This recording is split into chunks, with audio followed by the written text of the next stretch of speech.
Hi everyone, आज की video में मैं बात करने वाली हूँ एक ऐसे टॉपिक के बारे में जो हर किसी की स्किन प्रॉब्लम है। ये है ओपन पोर्स। तो ओपन पोर्स क्या होते हैं ये मैं आपको आज की वीडियो में बताऊंगी। क्यों होते हैं, किस तरह की स्किन टाइप में होते हैं। एक सेगमेंट जो आपको बहुत पसंद आएगा वो है कि क्या प्रोडक्ट रिकमेंडेशंस हैं मेरी ओपन पोर्स के लिए हर तरह की स्किन टाइप पे। और उसके अलावा मैं बात करूँगी कुछ ऐसे प्रोसीजर्स जो आप डर्मेटोलॉजी क्लिनिक से करवा सकते हैं अगर आपको ओपन पोर्स हैं। तो चलिए शुरू करते हैं वीडियो। सबसे पहले बात करते हैं कि ओपन पोर्स क्या होते हैं और ये क्यों बनते हैं।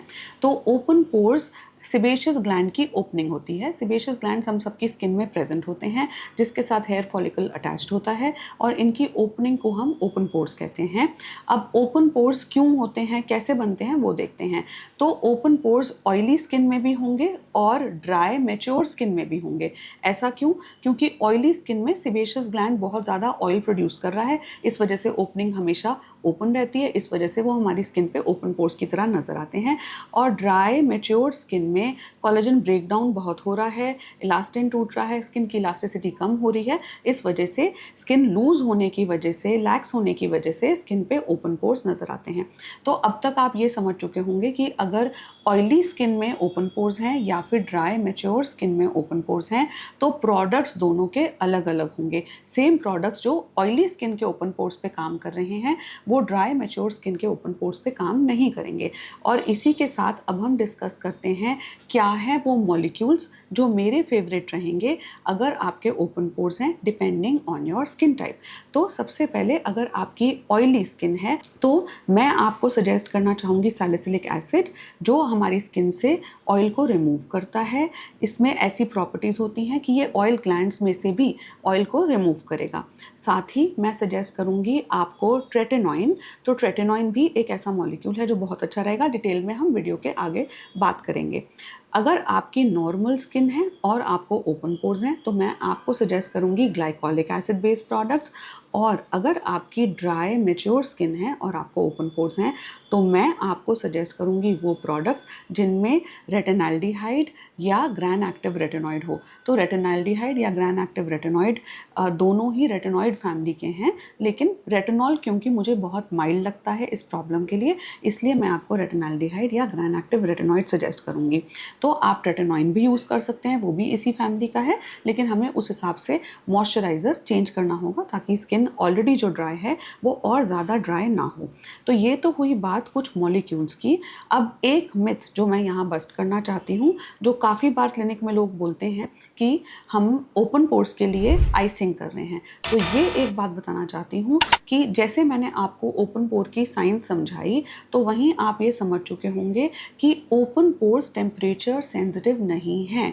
तो अगर आप स्टीम करते हैं या आइसिंग करते हैं अपने फेस पे तो ये एक्सट्रीम टेम्परेचर से स्किन डैमेज हो सकती है, लेकिन ओपन पोर्स वहीं के वहीं रहेंगे। अगर आपको कुछ भी इम्प्रूवमेंट अपने ओपन पोर्स में दिख रही है आइसिंग की वजह से तो वो बहुत टेम्पररी है और आइसिंग के नुकसान भी हो रहे हैं, इसलिए हम आइसिंग बार बार नहीं कर सकते। तो ये तो पहला फैक्ट है जो मैं क्लियर करना चाहती थी। उसके अलावा दूसरी एक चीज़ जो क्लियर करना चाहूँगी वो ये कि काफ़ी बार अगर ओपन पोर्स होते हैं तो हम होम रेमेडीज़ में बेसन या मुल्तानी मिट्टी इस्तेमाल करते हैं, जो कि बहुत अच्छा रहेगा क्योंकि बेसन और मुल्तानी मिट्टी में ऑयल एब्जॉर्बिंग प्रॉपर्टीज़ हैं। अब यहीं से आपको ये समझ आ चुका होगा कि अगर आपके ऑयली स्किन में ओपन पोर्स हैं तो आपके लिए बेसन और मुल्तानी मिट्टी अच्छा रहेगा, लेकिन अगर ड्राई मैच्योर स्किन में ओपन पोर्स हैं तो बेसन मुल्तानी मिट्टी आपको इम्प्रूवमेंट नहीं देगा। साथ ही जो थोड़ी बहुत ऑयल आपके स्किन में है जो कि आपकी स्किन के लिए ज़रूरी है उसे भी बेसन और मुल्तानी मिट्टी से वो एब्जॉर्ब हो जाएगा, स्किन और ज़्यादा ड्राई हो जाएगी और ज़्यादा डिहाइड्रेटेड और डैमेज होगी। तो आपके लिए बेसन मुल्तानी मिट्टी नहीं है अगर आपके open pores dry mature skin पे हैं। अब आते हैं सबसे इम्पॉर्टेंट सेगमेंट पे जिसका आपको बहुत देर से इंतज़ार है, वो है मेरी प्रोडक्ट रिकमेंडेशंस स्किन टाइप के हिसाब से और प्रोडक्ट रिकमेंडेशंस इन सारे मॉलिक्यूल्स के हिसाब से। तो इस सेगमेंट में मैं बात करने वाली हूँ इन सभी मॉलिक्यूल्स के फेस वॉशेस, मॉइस्चराइजर्स, पोर रिफाइनर्स। पोर रिफाइनर्स क्या होते हैं? पोर रिफाइनर्स मॉडिफाइड टोनर्स हैं। तो टोनर्स तो बहुत ही पॉपुलर ऑलरेडी हैं। अगर आपने मेरे पॉडकास्ट देखे हैं और अगर आपने मेरी पिछली वीडियोस देखी हैं तो अभी तक आप समझ चुके होंगे कि टोनर्स मुझे बहुत ज़्यादा पसंद नहीं हैं।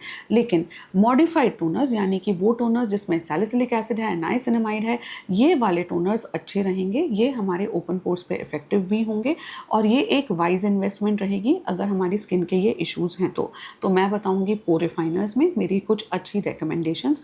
उसके अलावा सनस्क्रीन्स आपकी स्किन टाइप के हिसाब से, प्रोडक्ट हमेशा स्किन टाइप के हिसाब से लेना है। स्किन कंसर्न के हिसाब से अगर मॉइस्चराइज़र या फेस वॉश लेंगे तो हमारी स्किन उसमें उतना अच्छा रिस्पॉन्ड नहीं करेगी।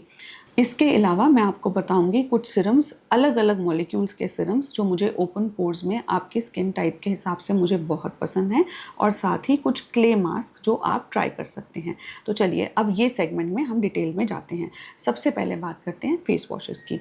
तो फेस वॉशेस में मेरी recommendation salicylic acid based face wash. अगर आपकी स्किन ऑयली है तो मैं सजेस्ट करूंगी सिप्ला का फेस वॉश जिसमें 2% भी अवेलेबल है। 2% सैलिसिलिक एसिड अगर स्किन बहुत ऑयली है, 1% सैलिसिलिक एसिड अगर स्किन ऑयली है लेकिन उतनी ऑयली नहीं है। तो स्क्रीन पे आपको ये सारे प्रोडक्ट्स दिख जाएंगे। तो ये है सैलिसिलिक एसिड की रिकमेंडेशन। और इसी सेगमेंट में मैं आपको बताने वाली हूँ बजट प्रोडक्ट्स भी। अगर जो लोग प्रीमियम प्रोडक्ट्स कुछ ढूंढ रहे हैं तो उनके लिए भी मैं बहुत अच्छी रिकमेंडेशंस बताने वाली हूँ। तो देखिए, सैलिसिलिक एसिड में मैंने आपको बताया सिप्ला का salicylic acid based face wash 2% और 1%, और साथ ही आपको स्क्रीन पे दिख जाएगा मेरी एक अच्छी रिकमेंडेशन। अगर आप थोड़ा सा और अच्छा प्रोडक्ट ढूंढ रहे हैं तो FCL का अल्फा बीटा क्लेंजर मुझे बहुत ज़्यादा पसंद है। अगर बहुत ही ज़्यादा ऑयली स्किन है तो आपको ये बहुत अच्छा लगेगा। अब मैं आपको सैलिसिलिक एसिड के बाद बताती हूँ glycolic acid based face washes जो आप यूज़ कर सकते हैं अगर स्किन नॉर्मल है और ओपन पोर्स हैं। तो देखिए, ये है मेरी recommendation glycolic acid based face wash की। और अब अगर आपकी स्किन ड्राई है तो मैं आपको सजेस्ट करूंगी क्रीमी क्लेंजर्स। तो सेरावे का हाइड्रेटिंग क्लेंजर बहुत अच्छा रहेगा, और ये भी एक प्रोडक्ट आप देख सकते हैं अगर आपको कुछ प्रीमियम प्रोडक्ट चाहिए ड्राई स्किन के लिए।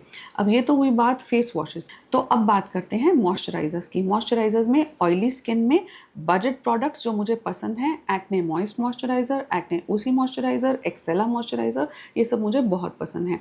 लेकिन अगर अब बात कर रहे हैं हम मॉइस्चराइजर्स की जो थोड़े प्रीमियम हो, तो ये आप ऑयली स्किन के लिए ट्राई कर सकते हैं डर्मोलॉजिका का एक्टिव मॉइस्ट। इसके बाद ड्राई स्किन के प्रोडक्ट्स की बात करते हैं। तो ड्राई स्किन में जो मॉइस्चराइजर्स मुझे पसंद हैं, अगर बजट प्रोडक्ट्स की बात करें तो आपको रिकमेंडेशन स्क्रीन पे दिख जाएगी।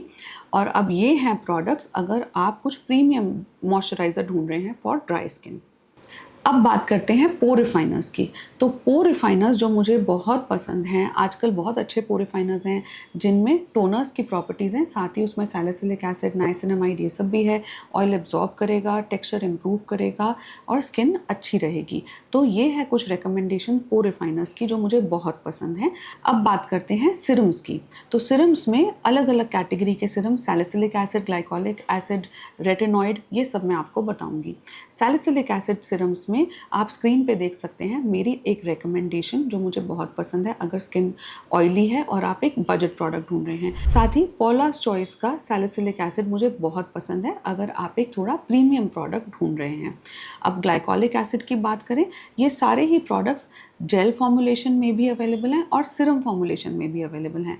तो इसमें बजट रिकमेंडेशन आपको स्क्रीन पे दिख जाएगी। और अगर मैं थोड़ा प्रीमियम प्रोडक्ट की बात करूं तो बायोडर्मा का ग्लाइकोलिक एसिड मुझे बहुत पसंद है।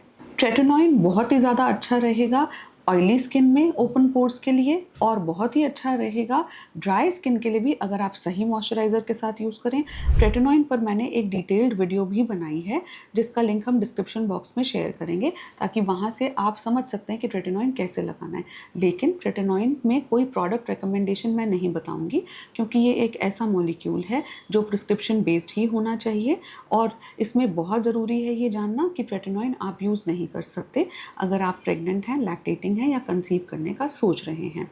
तो अब रेटिनॉइड के अलावा कुछ मॉलिक्यूल्स जो बहुत अच्छे रहेंगे ड्राई मैच्योर स्किन के लिए, जैसा मैंने वीडियो की शुरुआत में बताया, तो ये है रेटिनॉइड फैमिली। तो रेटिनॉइड फैमिली में ग्रैन एक्टिव रेटिनॉइड और इसका रेटिनैल्डिहाइड, ये रेटिनॉल से सुपीरियर फॉर्मुलेशंस हैं। ये फॉर्मुलेशंस अब इंडिया में आसानी से अवेलेबल भी हैं और इनमें कुछ रिकमेंडेशंस बजट प्रोडक्ट की और रिकमेंडेशन प्रीमियम प्रोडक्ट की आपको स्क्रीन पे दिख जाएगी। चलिए अब आते हैं सनस्क्रीन पे। सनस्क्रीन में ऑयली स्किन के लिए कुछ सनस्क्रीन्स बजट टू लग्जरी आप स्क्रीन पे देख सकते हैं। वेनोशिया एक्वा बहुत अच्छा है, इसमें यूसरिन बहुत अच्छा है, इसडिन का फोटो प्रोटेक्टर, तो बहुत सारे डर्मेटोलॉजिस्ट इस पे काफ़ी ज़्यादा वीडियोस बना चुके हैं। ये कोविड के टाइम पे नया लॉन्च हुआ था इंडिया में और बहुत ही अच्छा है अगर आप प्रीमियम प्रोडक्ट ढूंढ रहे हैं फॉर ऑयली स्किन। तो ये तो हुआ सनस्क्रीन ऑयली स्किन के लिए। ड्राई मैच्योर स्किन के लिए सनस्क्रीन की रिकमेंडेशन बजट टू लग्जरी आपको स्क्रीन पे दिख जाएगी। अब सनस्क्रीन की भी बात कर ली, तो जो लोग क्ले मास्क की वेट कर रहे थे उनके लिए मेरी रिकमेंडेशन क्ले मास्क की फिर से बता दूं। क्ले मास्क बेंटोनाइट से बने होते हैं जो कि एक तरह से मुल्तानी मिट्टी है, इसलिए क्ले मास्क प्लीज़ उन्हीं के लिए है जिनकी स्किन ऑयली होके उनको ओपन पोर्स हैं। ड्राई मैच्योर स्किन में मुल्तानी मिट्टी बेंटोनाइट के क्ले मास्क अच्छे नहीं रहेंगे, ये आपकी स्किन को और ज़्यादा डिहाइड्रेट कर देंगे। अब आते हैं लास्ट सेगमेंट पे इस वीडियो के। इसमें मैं आपको बताऊंगी कुछ ट्रीटमेंट्स जो आप डर्मेटोलॉजी क्लिनिक्स में करवा सकते हैं अगर आपकी स्किन में ओपन पोर्स हैं। तो ओपन पोर्स चाहे ऑयली स्किन में हो चाहे ड्राई स्किन में हो, लेज़र्स जैसे CO2 laser, erbium YAG laser, erbium glass laser और MNRF यानी माइक्रो नीडलिंग रेडियो फ्रीक्वेंसी, ये बहुत अच्छे ट्रीटमेंट्स रहेंगे अगर आपको ओपन पोर्स हैं, ऑयली स्किन हो चाहे ड्राई स्किन हो। अब इन लेज़र्स के अलावा ग्लास स्किन ट्रीटमेंट हम हमारी क्लिनिक में बहुत ज़्यादा करते हैं ओपन पोर्स के लिए और इसके रिजल्ट्स बहुत अच्छे हैं और डाउन टाइम नहीं है, क्योंकि लेज़र्स और MNRF में 1-2 दिन का डाउन टाइम रहेगा। तो काफ़ी बार लोग ऐसे ट्रीटमेंट्स कराना चाहते हैं जिसमें डाउन टाइम ना हो। डाउन टाइम का क्या मतलब है, ट्रीटमेंट के बाद कोई रेडनेस ना हो, कोई पीलिंग ना हो और ट्रीटमेंट करा के इमिडिएटली आप बाहर जा सकते हैं और कोई चेहरा देख के बता भी नहीं पाएगा कि आपने कोई ट्रीटमेंट कराया है। तो वो ज़ीरो डाउन टाइम ट्रीटमेंट अगर आप ढूंढ रहे हैं तो ग्लास स्किन बहुत अच्छा रहेगा। इसमें टेक्सचरल इम्प्रूवमेंट, ओपन पोर की करेक्शन, हाइड्रेशन, बैरियर रिपेयर सब कुछ हो जाता है। तो ग्लास स्किन के अलावा एक ट्रीटमेंट जो मुझे बहुत पसंद है वो है मीज़ो बोटॉक्स या बेबी बोटॉक्स। तो ये बोटुलिनम टॉक्सिन है जो इतना ज़्यादा डाइल्यूटेड होता है कि इससे आपके ओपन पोर्स क्लोज हो जाते हैं, श्रिंक हो जाते हैं, रिजल्ट्स भी अच्छा लास्ट करेंगे, ज़ीरो डाउन टाइम ट्रीटमेंट है और इसमें बहुत अच्छे रिजल्ट्स आएंगे in terms of textural improvement. अब इसके अलावा एक और ट्रीटमेंट जो आप कंसिडर कर सकते हैं अगर आपको ओपन पोर्स हैं फॉर ड्राई मैच्योर स्किन, तो ये है बूस्टर्स। हाइड्रेशन बूस्टर्स मुझे बहुत ज़्यादा पसंद है क्योंकि मेरी स्किन भी ड्राई मैच्योर है, तो मैं बहुत ज़्यादा hydration boosters, hyaluronic acid boosters करवाती हूँ। साथ ही मैं बहुत ज़्यादा ग्लूटाथियोन और विटामिन C बूस्टर्स करवाती हूँ। इनसे स्किन हाइड्रेट होती है, बैरियर रिपेयर होता है, जब डिहाइड्रेशन ख़त्म होती है, कोलेजन रीमॉडलिंग होती है, तो ओपन पोर्स अपने आप क्लोज होते हैं और स्किन का टेक्सचर, टोन और क्वालिटी भी बहुत अच्छी रहती है। I hope the video was informative. Skin और हेयर के ऐसे और इन्फॉर्मेटिव कंटेंट के लिए आप हमें यूट्यूब और इंस्टाग्राम पर भी फॉलो कर सकते हैं। हमारा यूट्यूब और इंस्टाग्राम हैंडल है दादू मेडिकल सेंटर और DMC trichology. Thanks for watching.